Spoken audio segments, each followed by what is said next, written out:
बिस्मिल्लाहिर्रहमानिर्रहीम। अस्सलामु अलैकुम वरहमतुल्लाहि वबरकातुहू।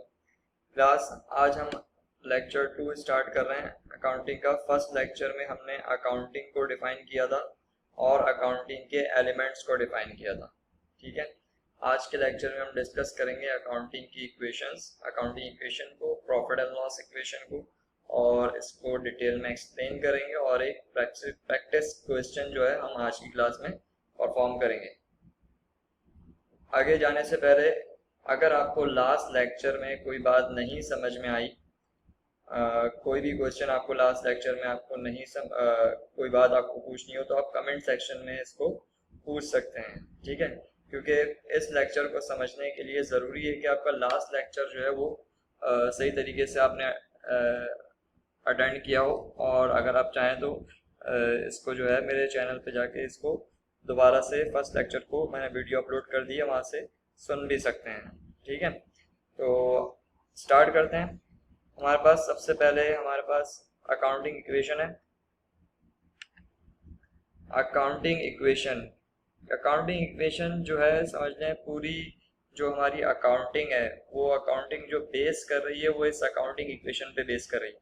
ठीक है, किसी भी क्वेश्चन में अकाउंटिंग के किसी भी लेवल के कोई भी क्वेश्चन में अगर हम कहीं हमें कोई प्रॉब्लम होती है, ठीक है, तो ये अकाउंटिंग इक्वेशन ऐसी है कि हमें वहाँ से निकलने में, उसको सॉल्व करने में हमें लिए हेल्पफुल होती है।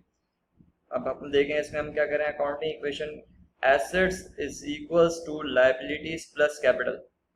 हमने एसेट्स को डिस्कस करा था, हमने कहा था इकोनॉमिक रिसोर्सेज हैं जो कि बिजनेस में हम ओन करते हैं। ठीक है, और ये इकोनॉमिक रिसोर्सेज हमारे पास कहाँ से आती हैं? ये इकोनॉमिक रिसोर्सेज यानी कि एसेट्स को फाइनेंस कहाँ से होता है? एसेट्स को फाइनेंस होने के हमारे पास दो सोर्सेज हैं, एक है लायबिलिटीज और एक है कैपिटल। ठीक है, और लायबिलिटीज को हम कहते हैं आउटसाइडर इक्विटी इन बिजनेस। ठीक है, ये हमारी ऑब्लिगेशंस हैं, बिजनेस की हमारी डेथ है। ठीक है, और इसी तरीके से हमारे पास जो कैपिटल है वो ओनर्स इक्विटी इन बिजनेस है। ठीक है, owners claim on the assets of the business. ठीक, अच्छा, यहाँ पर अकाउंटिंग इक्वेशन को आसान सी एग्जांपल, अगर हम इसको फॉर एग्जांपल अब हम अगर बिजनेस स्टार्ट करते हैं, ठीक है, फॉर एग्जांपल हमारे जहन में आता है कि हम क्यों ना, चलो मैं जॉब कर रहा हूँ तो मैं साथ साथ कोई बिजनेस भी अपना कुछ छोटा मोटा बिजनेस भी करना चाह रहा हूँ। ठीक है, तो फॉर एग्जांपल मैंने कहा मेरे पास थोड़ी बहुत सेविंग अपनी रखी हुई है, तो उससे बिजनेस स्टार्ट करते हैं। तो आजकल वैसे भी लोगों के जहन में करीम जैसे उबर, करीम और उबर जैसे शुरू में स्टार्टिंग में आई थी, तो बहुत सारे लोगों ने जो भी उनके पास स्मॉल सेविंग्स थी तो उनकी कोशिश ये थी कि उसको करीम उबर में जो है कोई गाड़ी या लगवाई जाए और उसको खुद चलाया जाए पार्ट टाइम में, या फिर कोई ड्राइवर हायर करके उसको यूज़ करा जाए। ठीक है, फॉर एग्जांपल इसी की तरह की एग्जांपल लेते हैं। फॉर एग्जांपल आपके जहन में भी आइडिया आता है कि आप जो है करीम उबर में कोई बाइक लगवाना चाहते हैं या गाड़ी लगवाना चाहते हैं, तो आपने कहा चलो मैं गाड़ी लगवाता हूँ। ठीक है, मेरे पास अपने अभी 5 लाख मौजूद हैं और गाड़ी कोई अच्छी मिल जाए, उसमें तकरीबन 8 से 9 लाख रुपए की गाड़ी कोई बेहतर, हमने कहा 9 लाख रुपए की गाड़ी मिल जाएगी। अब आपके पास है 5 लाख रुपए, ठीक है, और आपको रिक्वायर्ड कितने हैं? 4 लाख और चाहिए। सही, तो आप तब जाके आपका एसेट आएगा, ये गाड़ी आएगी। सही, तो आपने क्या करा, वो 4 लाख रुपए आपने कहीं से बोरो कर लिए। अब बोरो करने के लिए आप अपने दोस्त से भी बोरो कर सकते हैं, ठीक है, फ्रेंड से बोरो कर सकते हैं, अपने रिलेटिव से बोरो कर सकते हैं, या फिर किसी फाइनेंशियल इंस्टीट्यूशन से आप क्या कर सकते हैं, बोरो कर सकते हैं। ठीक है, और बाकी जो 5 लाख है वो आपका कैपिटल है जो कि आप अपने पैसे इन्वेस्ट कर रहे हो। ठीक है, तो ये हमारे पास अकाउंटिंग इक्वेशन बन गई।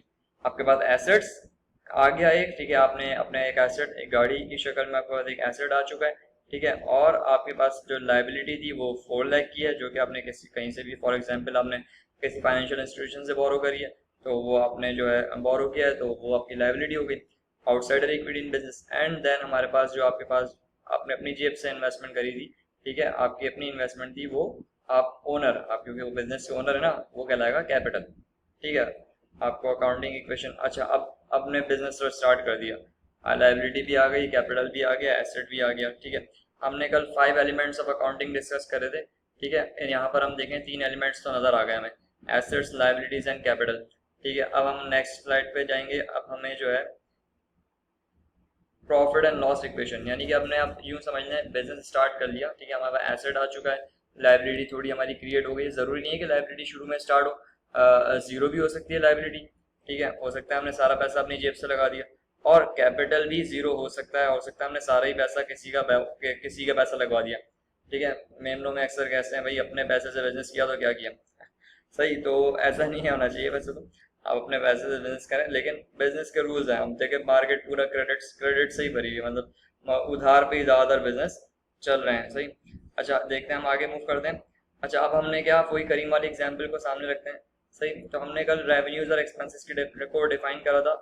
हमने कहा था रेवेन्यूज होते हैं सेलिंग प्राइस, जिस प्राइस में हम कोई भी चीज़ क्या कर रहे होते हैं, सेल कर रहे होते हैं। और एक्सपेंस होते हैं एक्सपायर्ड और यूज कॉस्ट। ठीक है, तो रेवेन्यूज में से यानी सेल प्राइस में से अपने एक्सपेंसेस को जब हम मैच ऑफ करवाते हैं तो हमें प्रॉफिट या लॉस हमारे पास निकल के सामने आता है। और आपको मालूम है प्रॉफिट होगा या लॉस होगा, उसको वो अगर प्रॉफिट होगा तो वो किसकी जेब में जाएगा, ओनर की जेब में जाएगा, यानी कैपिटल को इंक्रीज करेगा। प्रॉफिट होगा तो किसको इंक्रीज करेगा, कैपिटल को इंक्रीज करेगा। और अगर लॉस होगा तो कैपिटल की वैल्यू क्या हो जाएगी, कम हो जाएगी।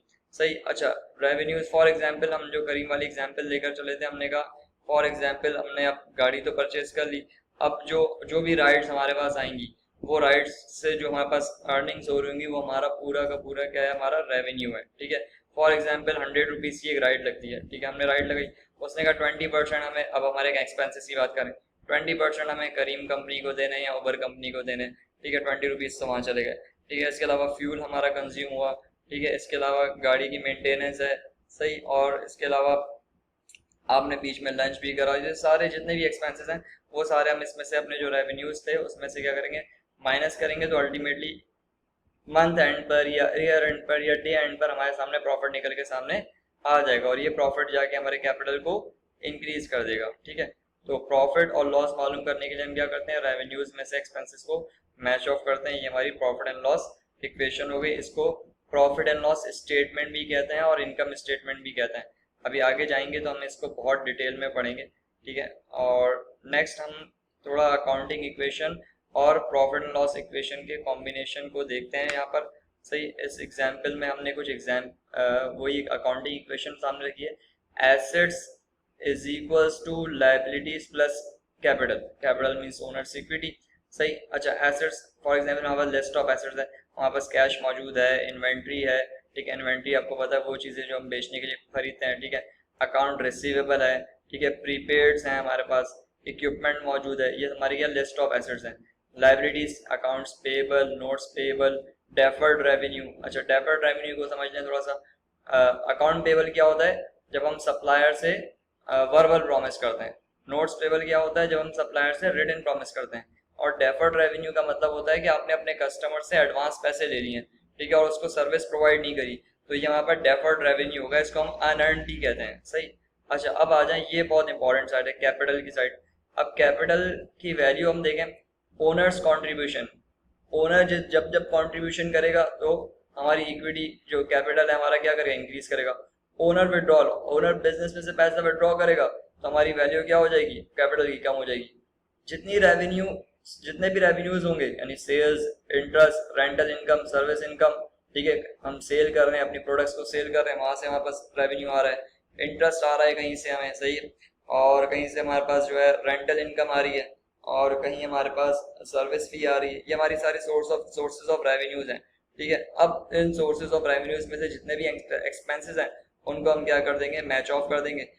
वेजेस है हमारा expense, cost of goods sold मतलब जो गुड्स हमने सेल आउट कर दी वो हमारा एक्सपेंस है। रेंट है, डेप्रिसिएशन है। अच्छा डेप्रिसिएशन आपके लिए न्यू टर्म हो सकती है, दरअसल ये होता है एक्सपायर्ड और use cost of fix asset. ठीक है, ये हो गया। उसके बाद एडवर्टाइजिंग है, प्रोफेशनल फीस है, यूटिलिटीज है, ऑफिस सप्लाई। तो ये लिस्ट ऑफ एक्सपेंसेस हैं। सही, तो इनको हम क्या कर देंगे, माइनस कर देंगे। तो रेवेन्यूज में से एक्सपेंसेस माइनस करेंगे तो वहाँ पर नेट वैल्यू वो प्रॉफिट या लॉस की शक्ल में आएगी। ठीक है, वो प्रॉफिट में आएगा तो प्लस का साइन आएगा। ठीक है, और हमारे कैपिटल को इंक्रीज कर देगा। और लॉस आएगा तो हमारे कैपिटल को क्या कर देगा, डिक्रीज कर देगा। ठीक है, अच्छा अब इस चीज को सामने रखते हुए अभी तक हमने जो डिस्कशन करी है, एक न्यूमेरिकल परफॉर्म करने जा रहे हैं। ठीक है, अब उस न्यूमेरिकल को जब हम करेंगे तो मैं चाहूंगा कि आपके हाथ में कैलकुलेटर होना चाहिए और एक अपने पास रजिस्टर पेज वगैरह सामने रखें। ठीक है, क्वेश्चन में आपके सामने अभी तो ये हमारे पास लास्ट एक क्वेश्चन है। इस क्वेश्चन में हमने लिस्ट ली है कुछ एक्सपेंसेस की, assets, liabilities, revenues and liabilities की।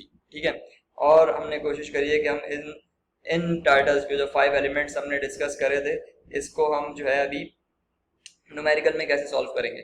ठीक है, तो सबसे पहले हम क्या करते हैं, हम एक काम करते हैं, अपना प्रॉफिट निकाल लेते हैं। प्रॉफिट निकालने के लिए हमें क्या करना होता है, अपने रेवेन्यूज में से अपने जितने भी एक्सपेंसेस हैं उसको आप मैच ऑफ कर दें।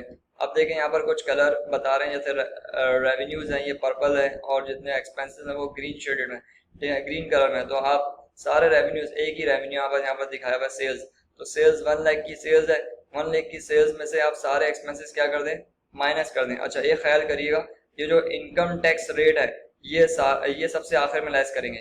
फॉर एग्जांपल सेल्स 1 लाख है, 1 लाख में से 58 माइनस कर देंगे, ठीक है, 3000 माइनस कर देंगे सप्लाईज के, यूटिलिटीज के 8000 माइनस कर देंगे, इंटरेस्ट एक्सपेंस माइनस कर देंगे, सैलरीज माइनस कर देंगे, ठीक है, इन सबको माइनस कर देंगे जब सेल्स में से, तो हमारे पास प्रॉफिट बिफोर टैक्स आ जाएगा। क्या आएगा, प्रॉफिट बिफोर टैक्स।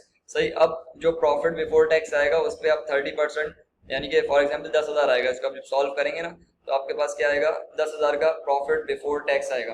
उस पर 30% आप रेट लगाए इनकम टैक्स, तो वो 3000 बनता है। तो 10,000 में से आप 3000 लेस करेंगे तो 7,000 का आपके पास प्रॉफिट आफ्टर टैक्स आ जाएगा। ठीक है, अब ये तो प्रॉफिट आपके पास प्रॉफिट आफ्टर टैक्स आ चुका है। अब आ जाते हैं लिस्ट ऑफ एसेट्स की। एसेट्स की बात करें तो हमारे पास, अच्छा, ये हमारे पास प्रॉफिट एंड लॉस रेवेन्यू वाली इक्वेशन जो है ना वो सॉल्व हो गई। हमने रेवेन्यू में से एक्सपेंसेस को क्या कर दिया, माइनस कर दिया। अच्छा, अब आ जाते हैं हम अपने क्या बोलते हैं, एसेट्स की साइड। तो एसेट वाली साइड देखें तो कैश हमारे पास मौजूद है, सप्लाईज हैं, इन्वेंट्रीज हैं, सही, बिल्डिंग है, ठीक है, अकाउंट रिसीवेबल है। इन सबको प्लस कर लें, हमारे एसेट्स का टोटल आ जाएगा। अब हमें मालूम है assets is equal to liabilities plus capital होता है। एसेट का टोटल आपके पास आ चुका है। लाइबिलिटी वाले सेक्शन पे आ जाएं तो लाइबिलिटीज हमारे पास यहाँ पर 2 हैं, एक है बॉन्ड्स पेबल, एक है अकाउंट्स पेबल। लाइबिलिटी का टोटल भी आ गया। ठीक है, अब आ जाए कैपिटल की साइड यानी इक्विटी साइड, जो कि येलो कलर में है। कॉमन स्टॉक को प्लस कर लें, एडिशनल पेड इन कैपिटल को प्लस कर लें, रिटेन अर्निंग को प्लस कर लें। रिटेन अर्निंग का मतलब होता है ये हमारा वो प्रॉफिट है जो कि लास्ट ईयर का हमने एक्यूमुलेट करा हुआ था, जमा करा हुआ था। ठीक है, लास्ट ईयर जो प्रॉफिट हुआ था, जो हमने एक्यूमुलेट करा था, जमा करा था, वो हमारा रिटेन अर्निंग में स्टोर हो जाता है। सही, इसके अलावा एडिशनल पेड इन कैपिटल, ये वो कैपिटल है जो कि हमने इस पीरियड में, इस टाइम पीरियड में, जो हमने कहा ना फिजिकल ईयर, तो उस ईयर में हम कह सकते हैं कि हमने 20,000 की और इन्वेस्टमेंट करी थी। और कॉमन स्टॉक का मतलब यह है कि हमारे पास जो पहले से हमारी इन्वेस्टमेंट मौजूद थी, जो हमारी पहले हमने इनिशियल स्टेज पे जो इन्वेस्टमेंट करी थी या बिगिनिंग ऑफ द ईयर हमारे पास जो इन्वेस्टमेंट थी वो 45,000 की थी। 45,000 हमारी beginning of the year investment थी। ठीक है, और ये वो हमारे पास रिटेन अर्निंग जो है हमारे पास पहले से स्टोर करी हुई हमारी इनकम थी, और ये हमारे पास जो है हमने इस दफा करी। और अभी जो हमने थोड़ी देर पहले प्रॉफिट निकाला था वो हमारा 7,000 का प्रॉफिट था, उसको भी प्लस कर दें। सही, तो ये हमारे पास टोटल इक्विटी साइड आ जाएगी। तो अब आप देखेंगे assets is equal to liability plus capital. Liabilities और कैपिटल को जब आप प्लस करोगे तो आपका सम जो है वो एसेट्स के बराबर आएगा। और इसको मैं बता दूं, ये आपका पास टोटल आ रहा होगा 1,29,000। ठीक है, इसको आप करके देखिएगा। अगर फिर भी आपको कोई प्रॉब्लम हो इस क्वेश्चन को सॉल्व करने में तो आप मुझसे कमेंट करके इसको डिस्कस कर सकते हैं। ठीक है, तो इंशाल्लाह नेक्स्ट लेक्चर में हम जो है अकाउंटिंग के कुछ बेसिक कॉन्सेप्ट्स को डिस्कस करेंगे। ठीक है, कुछ बेसिक कॉन्सेप्ट्स हैं, प्रिंसिपल्स हैं, ठीक है, उनको डिस्कस करेंगे। और जो है आप लोगों से रिक्वेस्ट है कि जो है चैनल को सब्सक्राइब कर दें, और जो है अगर आपको वीडियो पसंद आई है तो इसको लाइक भी कर दें और अपने फ्रेंड्स में शेयर भी कर दें। जो आई.कॉम के स्टूडेंट्स हैं या बी.कॉम के स्टूडेंट्स हैं, ये बिल्कुल इनिशियल लेक्चर्स हैं, और जो साइंस बैकग्राउंड के स्टूडेंट्स हैं उनके लिए बहुत ज़्यादा हेल्पफुल होगा, क्योंकि बहुत इनिशियल स्टेज से मैंने स्टार्ट करा है। ठीक है, बहुत आसान लफ्ज़ों में कोशिश करिए कि आपको समझाने की।